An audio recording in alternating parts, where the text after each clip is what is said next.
This is chapter 1, lesson 2. So, it's talk about the principles and characteristics of good speech and delivery. So, speak properly and in as few words as you can, but always primarily for the end of speech is not ostentation but to be understood. By William Penn. So, first, let's begin with our learning objectives. It identifies the principles and characteristics of a good speech, use the principles of effective speech writing, and exhibits the principles and mastery in speech delivery. So let's begin with our introduction. So in delivering our speech, we must possess good skills like planning, as we say. The one important thing we must remember when delivering our speech is to plan. Why? Because this can be learned or developed. So for instance, we plan the topic we are going to discuss, and of course, we plan the objectives or purpose of our speech to achieve the desired learning outcomes of the audience at the end of the presentation. So here are some of the features for an effective speech. First is the clarity. So getting the audience interest or attention is our main objective, right? So therefore, when we deliver a speech, we make sure that we deliver the words clearly and in understandable way. So through this, the audience can easily understand and open with our topic. So second is the conviction of message. So when we giving a speech, we ensure that the argument that demonstrates our beliefs. So for instance, our topic is the death penalty. So therefore, we state what we believe and give some factual evidences. So the third one is conciseness. So throughout our speech, it is not important to give a long message. Therefore, we must state our topic to the audience in a simple but meaningful and memorable way. So the fourth one is interesting. So our goal is to get our audience interest, right? So therefore, when we deliver a speech, we should insert humor to catch the attention of our audience but not too much.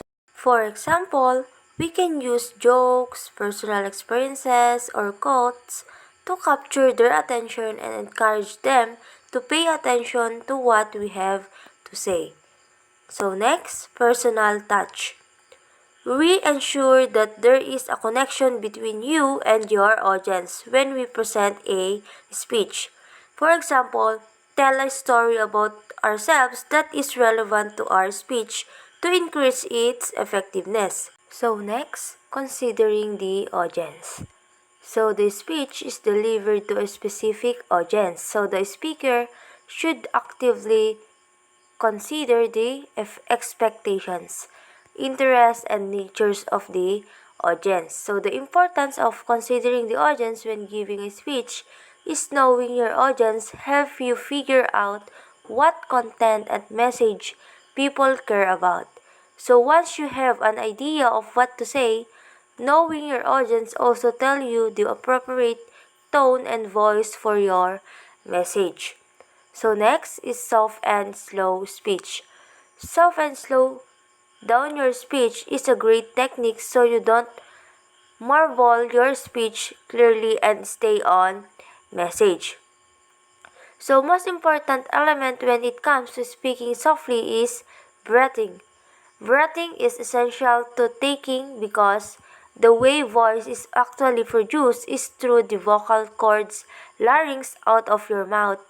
So by vibrations the air is tuned into sound that we persuade or perceive as voice. So if you out of breath, if you don't have any oxygen, you're not able to make a sound. So the last is audience participation. So it is a powerful way to make your motivation speech more engaging, memorable, and persuasive.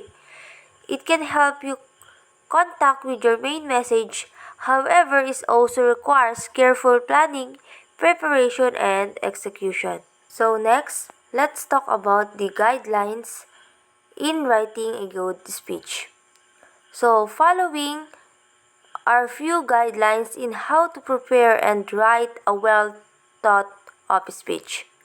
So there are also guidelines that we need to follow in delivering our speech, which serve as our compass throughout the presentation. So the first is purpose or reason for speaking. So before you deliver a speech, think first about your purpose or reason, whether you want to inform, persuade, entertain, or educate the audience. So the best way to knowing our purpose is to plan. Why?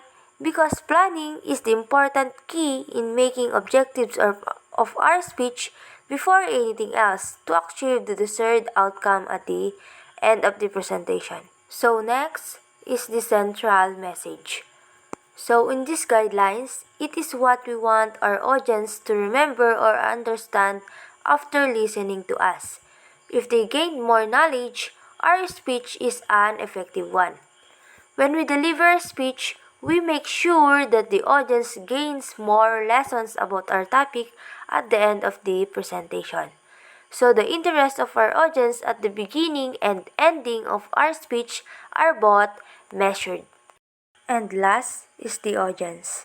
The role of the audience in speech making is a presentation good is to provide feedback and ask questions by listening and responding to the presenter. So the audience can help to create a constructive dialogue and ensure that the presenter message is understood. So let's proceed to the outlining your speech. By outlining, your presentation of ideas will be clear and specific. For example, your topic is about the advantages of social media. So first is the introduction. So under the introduction, first is the salutation. So the first thing you must do is to greet. Before you begin with your speech, you must need to greet your audience first, like a simple good morning or have a nice day with them. So next is the attention getter. So after you greet your audience, you must proceed to this outline. So you give quotes which relevant to your topic and then ask them simple question to get their attention. So next is give your thesis. We should write a thesis statement as clear as we want as long as there is a limitation which reflects your overall messages. You state your main points before you proceed to the body of your speech. So last is preview the points you are going to discuss. When we say preview, you viewed something about your speech so that you will change or revise if it is necessary. Next is the body. So under the body, you state your points or arguments. Examples, it is stated here that points, arguments, number 1. And then, under the points or arguments, you need to state your supporting details, number 1, number 2, and number 3. So the last one is conclusion. So this outline is summarize your topic and give solution if it's necessary. So a good speech flow always begins with an introduction, then points are developed in the body and closure through the closing paragraph. So next is the structuring your speech. It is the structures of your speech. So first is the introduction. So give the audience a reason to listen to the remainder of the speech.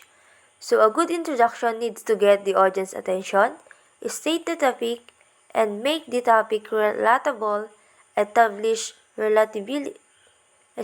credibility, and preview the main points. So next is the body. So it is the most interesting part of your speech because on this part, we have the opportunity to elaborate some information includes our supporting ideas like factual evidences, specific examples, or quotes to support our main topic. So next is the conclusion. So give the summary of your topic and also provide a solution if it is necessary. So in this part of speech, we must need to give a summary of our main topic wherein the audience will gain more knowledge or lessons about our topic at the end of the presentation. So as a speaker, after we end our presentation, we make sure that the audience serve as our compass to lead them on a better listening. So let's proceed to the principles in speech delivery. So first is the pronunciation or articulation. So to put it simply, it is how the speaker pronounces a word on stage. So the audience might not be understand the word if some sounds are not delivered well. For example, we need to be able to say the I sound to say rabbit instead of wabbit. Therefore, a speaker uses their articulators like their tongue, teeth, lips to talk clearly. Also, your voice use a vocal folds and breath to make sounds. It can be a loud, soft, high, low, or pitch. So avoid coughing a lot so that your voice cannot distract your audience. The best way to good speech is to practice. Why? Because as we say, practice makes you perfect. And through practice, you can easily deliver your speech well if it is mastered because the clarity of pronunciation will greatly affect the understanding of your audience. Next is the voice modulation. It is the process on how you control your voice while speaking on stage. We should adjust our tone when we speak wherein to make our sound better.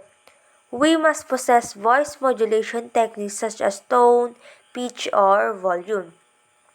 So remember that when our voice are properly modulated, your speech becomes more interesting and lively, which means that when your voice sounds monotonous, our audience turn to lose their interest in listening.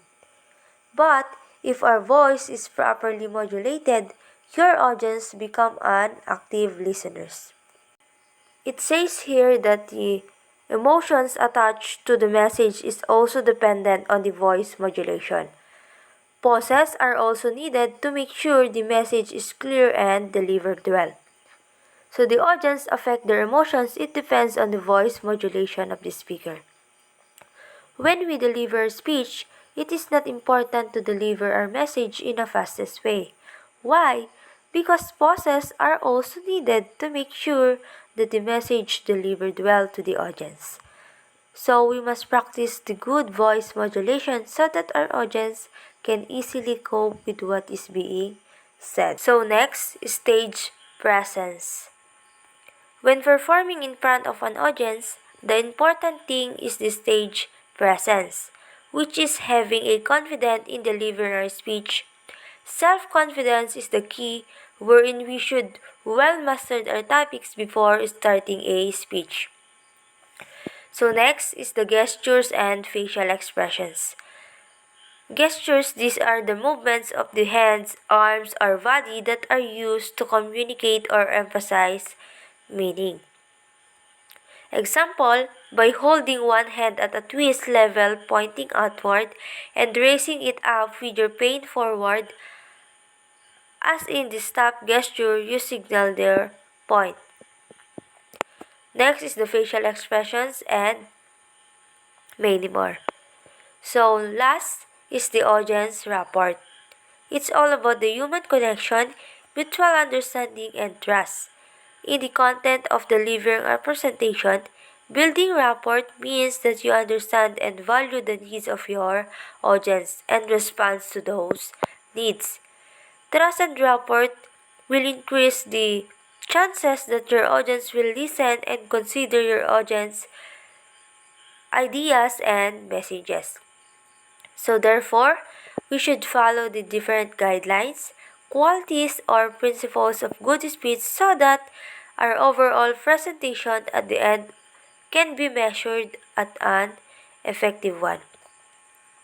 It is prepared by Jocelyn Liano and Crisame Licao from Bachelor of Secondary Education, major in English. God bless. Thank you for listening.